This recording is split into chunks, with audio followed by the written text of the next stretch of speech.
Hey friends, if disk management is not working, loading or responding on your Windows computer, then please watch this video. I will guide you through the resolutions. The first solution is to restart the virtual disk service. So search for services in the Windows search bar and open services. Scroll down to the virtual disk service. Okay, right click on it and then select restart, because there will be no permanent disk service. If there was a permanent disk service other than the virtual disk service, then restarting it will cause serious problems to the system, because the system depends on the hard disk. The next one is an SFC scan. Search for command prompt in the Windows search bar and click on Run as Administrator to open the elevated command prompt window. Type the command sfc /scan now and hit enter to invoke this SFC scan.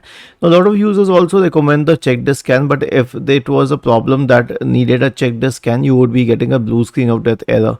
It wouldn't be an issue with disk management alone.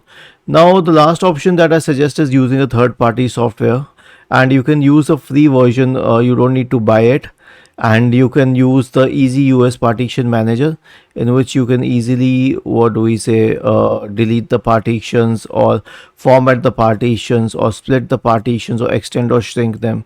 So it does the same job as the partition manager section does the same job as the disk management tool. It's just that they have made a software out of it, and it usually works when disk management is not working. Was this helpful?